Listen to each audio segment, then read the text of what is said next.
You are listening to Podcasting 101 with RSS.com, getting you ready to launch and grow your podcast. Hey everyone, Ashley here with RSS.com. I'm so excited to bring you Andrew Allemann of PodcastGuest.com. It's also known as the Hero for Podcasters. Enjoy the show. Andrew, welcome to the show. Thanks. It's great to be here. Well, I'm just super stoked to have you here because I've actually been kind of sneaking around and watching podcastguest.com. So tell me a little bit about what it is you do and kind of the backstory of how it came to be. Sure. So podcastguest.com is a free platform that connects podcasters with guests for their shows. And the backstory is I'm a podcaster. I've been podcasting for many years. I recently published episode number 400 of my podcast.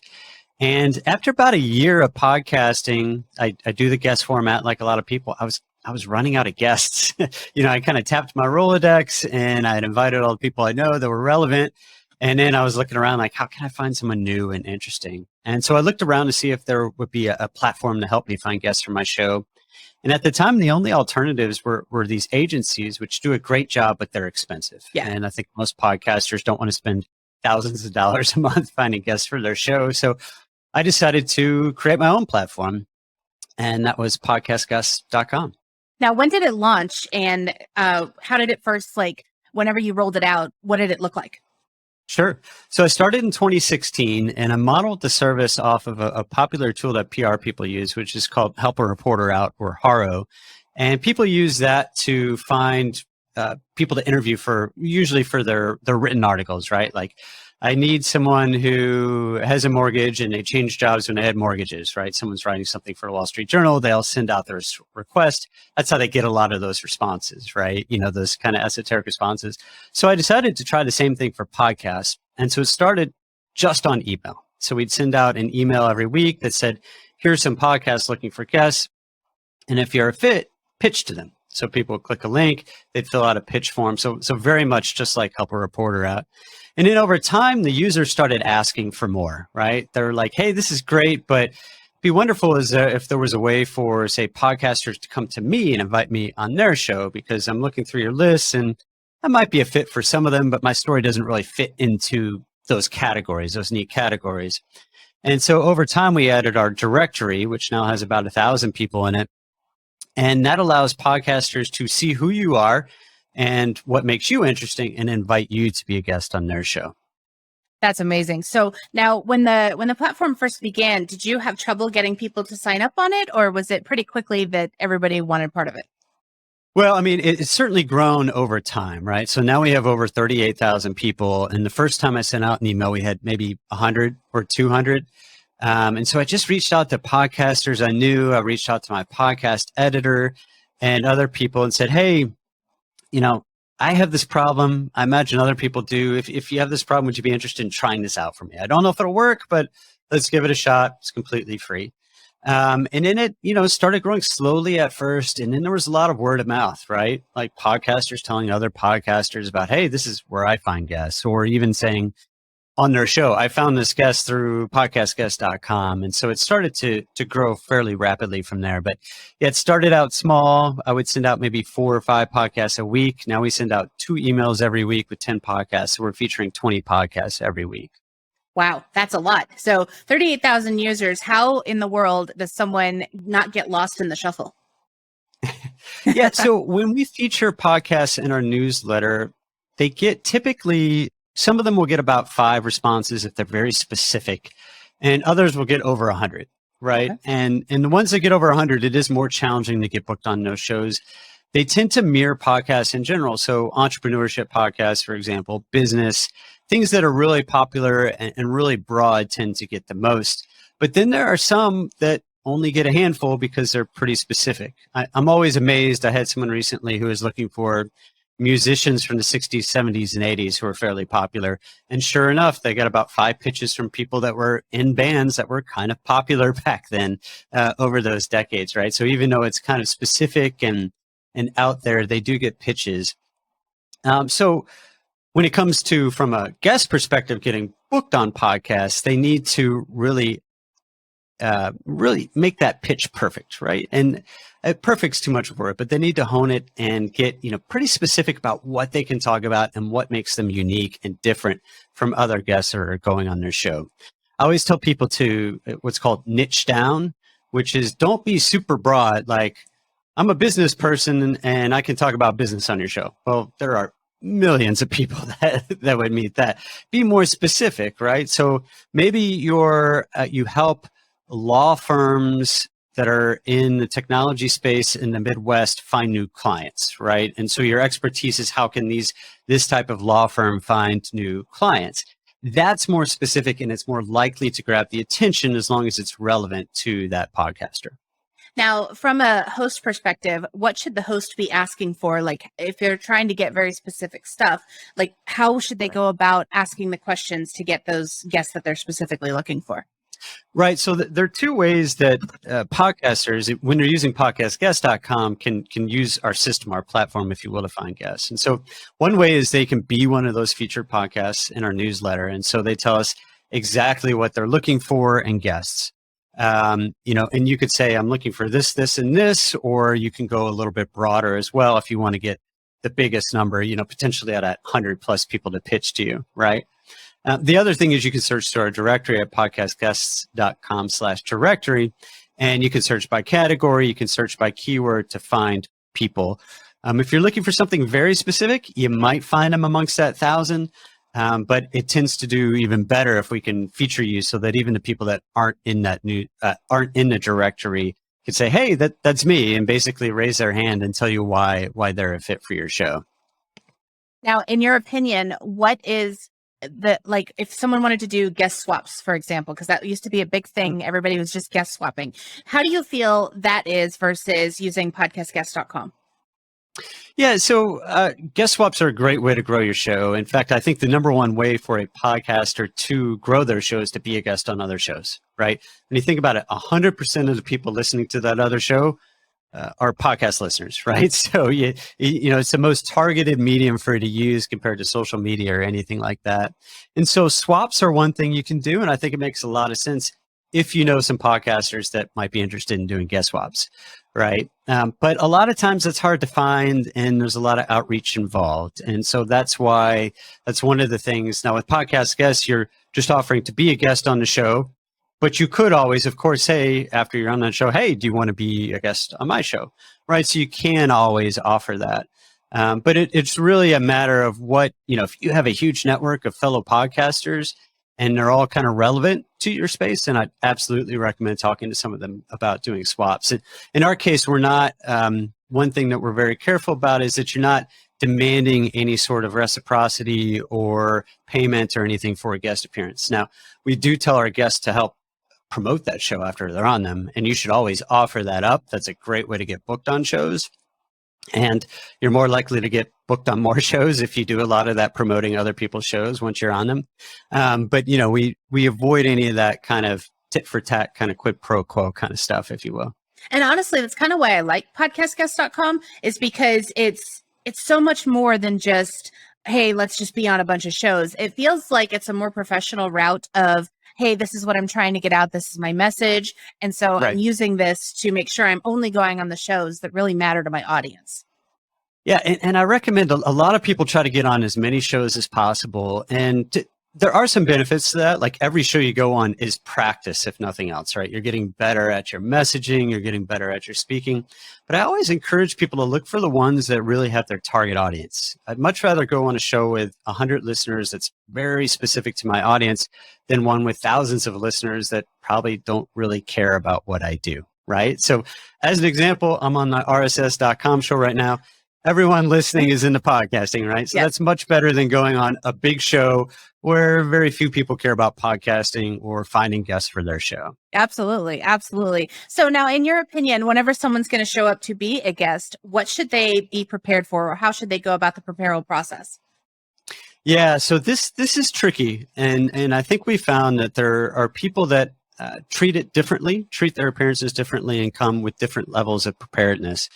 And so you want to find, you need to do two things. One, you want to try to weed out the people that aren't going to be professional or match. They don't necessarily have to be professional. Maybe your show is about, beer, and maybe you're looking for someone different. But is to prepare them for it and then try to weed out the people that aren't going to be a fit for that. And there are a couple ways you can do that. So first of all, ahead of the show, send them what your expectations are. So say, find a quiet space. I mean, it's amazing. I've heard of people getting calls in from people who are driving, in their car and they're calling it to record a podcast. Or my wife had a situation where someone's like, yeah, I'm in the airport lounge. I'm ready to do this, interview. She's like, no, that's not going to work. Right. So you need to set expectations with them, explain to them, quiet place, external microphone. Don't just use the microphone in your laptop. Ideally, they have earbuds to help prevent echoes. And then I like to also prepare guests with an outline of what we're going to talk about. I don't necessarily give them the questions, but I say these are kind of the 5 things we're going to talk about. And I do give them the specific question up front if it's something they might need to research. Right. So I might say, so how many, new customers are on your platform this year? Well, even if you asked me that about podcastguest.com, I wouldn't know off the top of my head. Right. So it's good to give that kind of question ahead of time so that they have the answer that you're looking for. And the other thing is, weeding people out. Ideally, you can listen to them on another podcast for at least a few minutes. So you can kind of see, okay, are they coherent? Are they just pitching their own product or service, which you don't want, that sort of thing. So do a little bit of that legwork up front to prevent those kind of disaster scenarios with a guest. Now, have you had any of these disaster scenarios? I'd love to know. I've had a few where they get a little pitchy. They're like, well, let me tell you about my 7-step process to, and that sort of thing. And so, but out of the 400 I've done, there have only been a few. And then there have been others where the person just gets really nervous. And I've had even people where during our pre-interview, they're perfectly fine. As soon as I tell them I'm starting record, they just they lose their train of thought, right? Yeah. And they can't do it. Now, thankfully, podcasts you can edit, right? Yeah. You're actually able to stitch together a pretty coherent response sometimes from them. But I think that the biggest thing is as long as you set those expectations, and I guarantee you, not everyone will read what you send. Right. I've had plenty of people show up without headphones, without headsets, that sort of thing. But it definitely increases the odds that you're going to have a good recording experience and then a good podcast. Now, from your experience in being a guest on podcasts, what would you say is the best way to maximize the experience of being a guest for your own show? So you're saying when I'm a guest on another show, how do I make sure I get the most out of it? Yeah. Or the other way around? So I encourage people to educate and give when they're a guest on podcasts. So don't think first about what can I get out of this from a perspective of, I'm going to get new clients or something like that, right? Instead, can you educate the audience and make them think, wow, this is someone I want to learn more from? And I'll give you an example. I was listening to a podcast called My First Million. It's a pretty popular podcast. And they had a guest on the show, and I was listening. I was like, wow, this is great information. And at the end of the show, he said, hey, if you like this podcast, what we talked about today on this show, you'll probably like my podcast. And then he name dropped his podcast. And so I went and listened to that show, right? So he got a new listener out of that. If he had come on the whole time talking about either his podcast or his course or his book or something like that, it probably would have turned me off and I wouldn't have listened to all of it.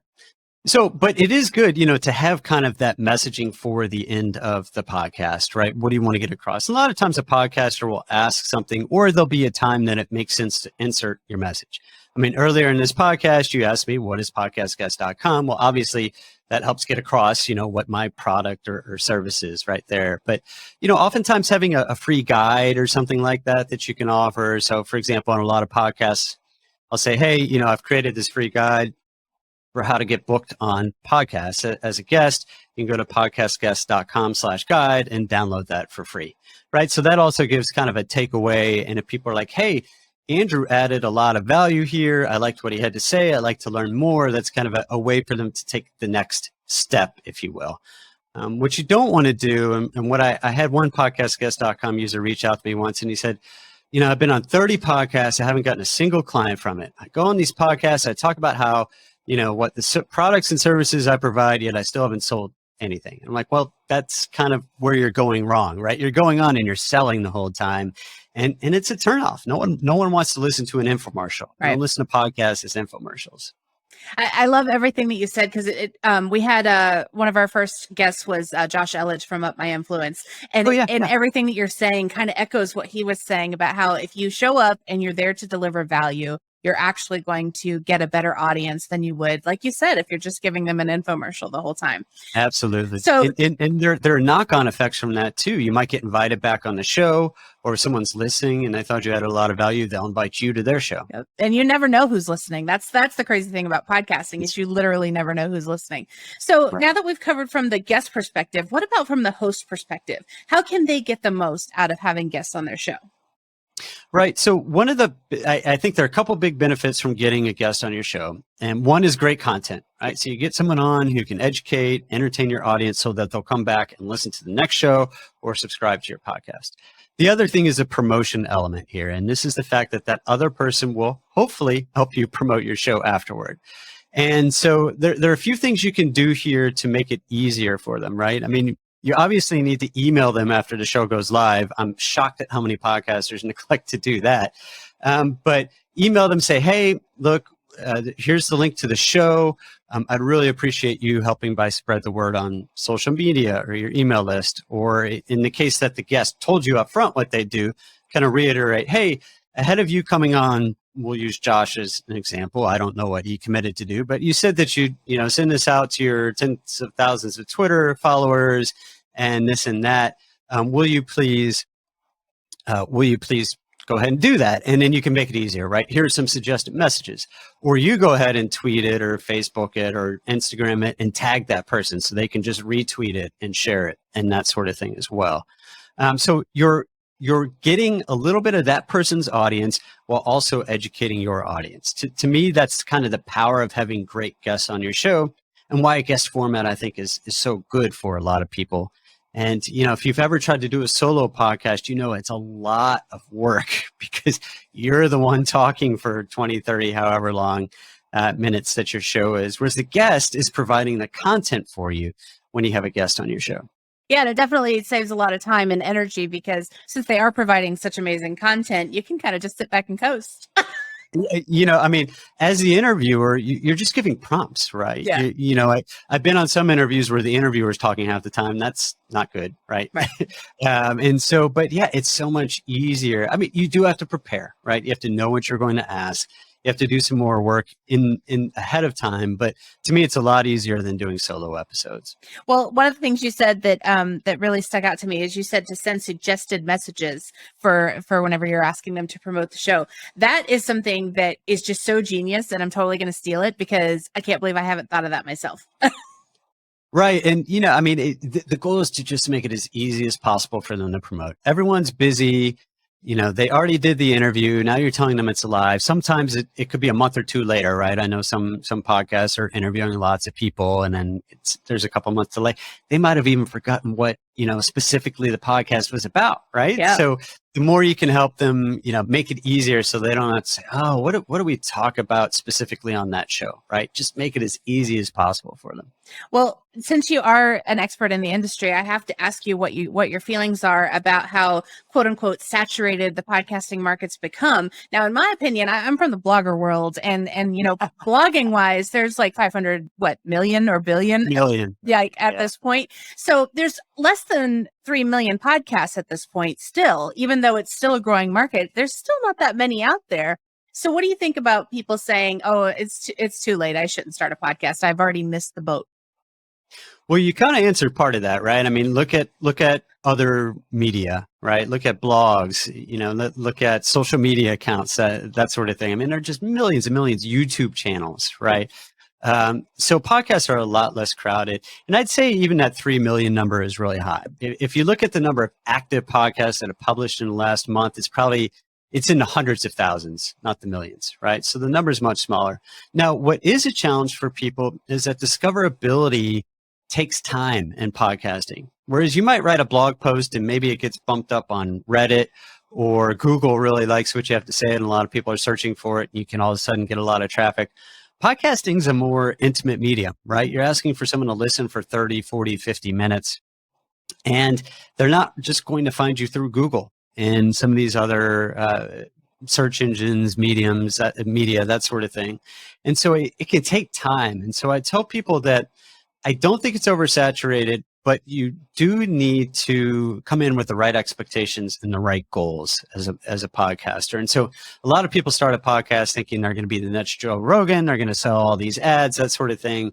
And the odds of that happening, I think, are very slim. In fact, I think selling ads is probably the least likely to succeed reason to start a podcast, right? Yeah. I think there are other benefits to it that you should consider. So for example, I know Josh Ellich has a podcast, right?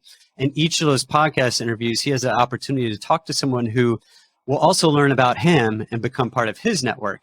And shoot, maybe they'll become a client someday, but they might also say when they're talking to someone else who's like, hey, I'm trying to find someone to help me, grow my business and make me into a thought leader. I might say, oh, well, what about Josh? Yeah. Right? You should talk to this guy, Josh, that I know. So that's a benefit.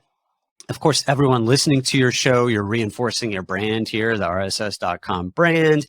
In your case, having people on and educating them about how to get the most out of their podcast, hopefully keeps them podcasting, right? And so that helps them remain a customer for you, right? So you're not necessarily maybe you're getting some new customers who listen to this podcast, but you're also retaining your existing customers by giving them good content and value add, if you will.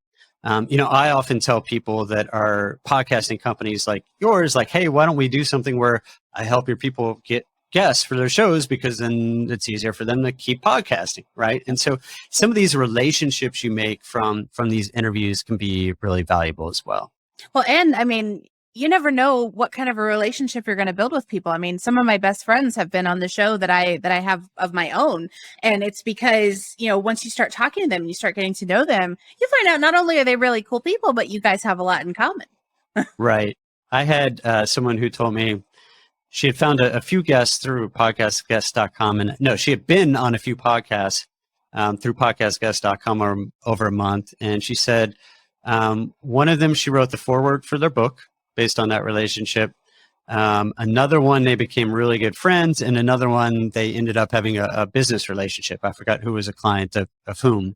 And that's just, she wasn't necessarily selling something, right? But it's just an example of what you can get, the value you can get from being a guest, and then vice versa. I think the biggest thing that we've kind of said here today is don't go on with an expectation. Go on trying to give. Yeah, I mean, if you go in with that attitude that you're there to give, you're going to be more successful in the long run. So I really think that's a takeaway message. Now, obviously, you're spending a lot of time going on podcasts. You should have an end goal kind of in mind, right? I'm trying to spread the word here. But if you treat each one as an opportunity to educate or entertain rather than to sell, you're going to be much more successful. Yes, my 3 pillars anytime I'm a guest on a podcast is educate, inspire, and connect. I love it.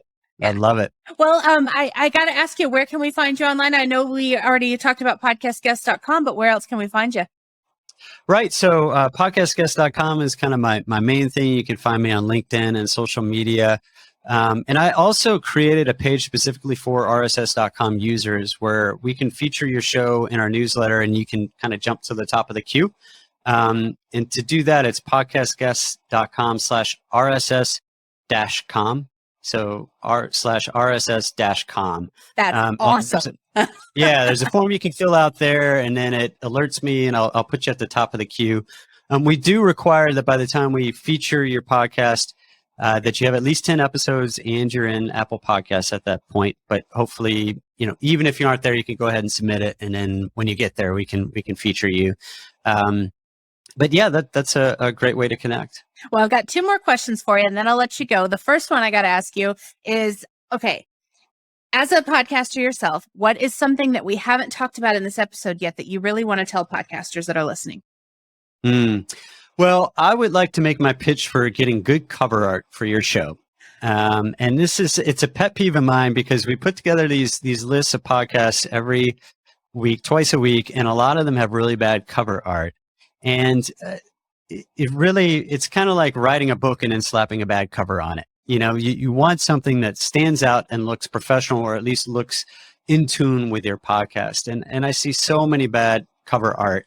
And when you think about people scrolling through a phone looking for podcasts, they're going to skip over ones that don't stand out to them. So spend a little bit of money. It's kind of, if you can, avoid the Fivers of the world for that type of thing, and hire someone who specifically works on podcast cover art. That's actually really solid advice. Now, I'm curious to you, what is good cover art? Like, I know you said it needs to stand out, but what does that mean to you? Right. So you don't want to have small lettering. You don't want to have too many words, right? Because they're not going to see it on this little square, as they're going down.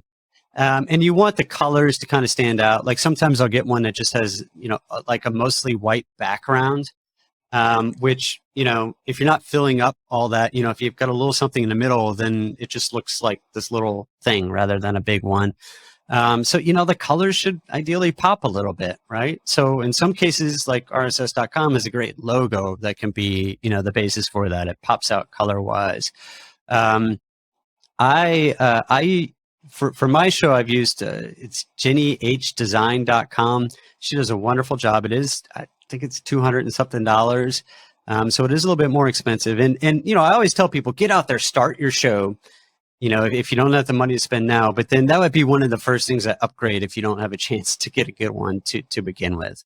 That's good. I like that so much, because one thing that cracks me up is I sometimes see users will, not even just with RSS, but with other podcast hosts as well, that their cover art is literally the logo of the podcast host they chose. And I'm just like, come on, you got to give us something more. Yeah. And I've seen the worst I've seen is someone who drew on a piece of paper. They drew they drew something on here, and then they took a picture of it with a camera, and that was their cover art.